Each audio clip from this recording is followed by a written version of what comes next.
You're listening to Greater Good Radio. Today's guest is Dr. Jim Scott, President of Punahou School, Director and Community Leader in numerous organizations. You mentioned your mentors. When you were going to school, who would you say were your top one or two mentors, and what did they teach you?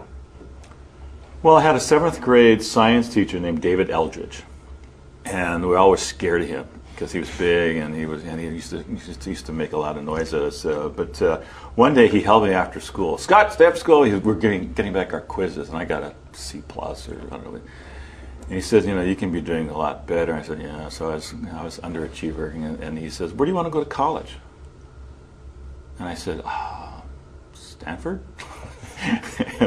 and I blurted that out because I knew that he had gone there, and my dad had gone there, and I figured, man, if they could get in, anybody could get in. So the next day, this is a great, he made it a point. He took me over to Cook Library that had just opened up, and there was this place with college catalogs.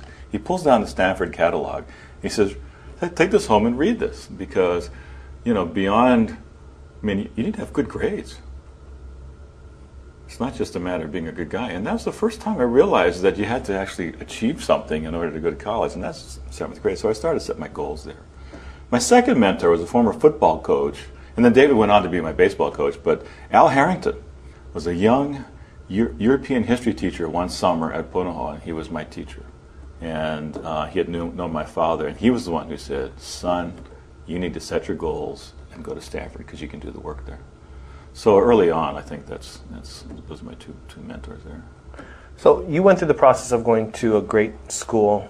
You've seen the admissions process, and you've had a lot of experience now at Punahou. What advice can you give to parents now to help coach their kids along to get into college? May not necessarily be the best college, but what advice besides good grades, good test scores? Yeah. Well, I think that if you go to a private school, the assumption is that you're going to be attending college, so that you're going to be taking college prep courses anyway. If you're in the public school, you have to make sure that you're on that college prep track, so that you when you're getting scheduled for your courses for that year or the next year, you're insistent that they are ones that are going to be for college-bound kids. I think one of the benefits of most private schools is that beginning in 8th grade is when college counseling starts, because they're starting to schedule you for 9th grade. And they are assuming 4 years of math, they're assuming foreign language, they're assuming you're going to have four years of English, etc.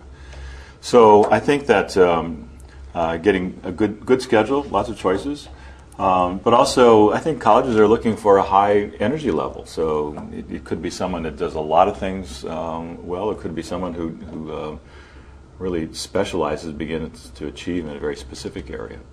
But I think that if you can do the work, if you got good grades and good test scores, that's only one half of the equation. Colleges are looking to see what kind of contribution you're going to be making there as a student, and they, I think, are able to see that through the energy level that you exhibit when you're in school. How much does athletics play a part in your admissions for college, do you think, if you're not necessarily a great athlete and you're not going to play in their sports teams? And then how much does your community service and extracurricular activities make a difference? I think, again, they're looking for high energy level, people who are busy, people who are active, people who can go to a college community and make a contribution to it. And not necessarily that you're going to be doing varsity sports at a college, but certainly, you'll play intramurals, and you'll want to be able to, participate fully in the life of the school. So it's only part of it.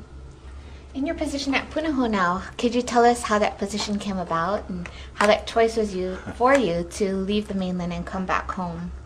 Yeah, that's a great question, because the Punahou presidency comes around and becomes open about every generation.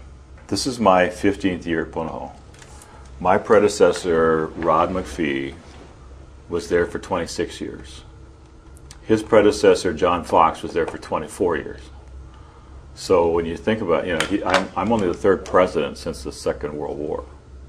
So that's a lot of tradition, history, longevity, and continuity. So it's not like a job you can plan for and apply for, actually. So it turned out, and I'd stayed in touch with the man who gave me a diploma, Rod McPhee, who was also one of my mentors growing up. He was the president of Punahou at the time, and his timing when he announced that he was going to be leaving around the 93, 94, I was in my 7th year at my former school. So that timing seemed right. So that was almost serendipitous. Again, you couldn't plan for that. So when the kids say, oh, you must have wanted to be the president of Punahou when you're 70, I said, no way. Even somebody now can't plan for, when. So the search took about 1.5 years, and they hired a search consultant that identified 4 finalists on the mainland, and then we came to the campus. So that was the fall of 1993. And so I actually had a visit in the summer of 93, the fall of 93. It was hired starting for the fall of 94. So that was like a 2-year lead time. And I was hired a full 9 months before I took over. So that that lead time, I think, is required by a place that has so much tradition and continuity. So that was 15 years ago. We'll talk more about that after the break. Thanks for tuning in. Stay tuned for more on Greater Good Radio.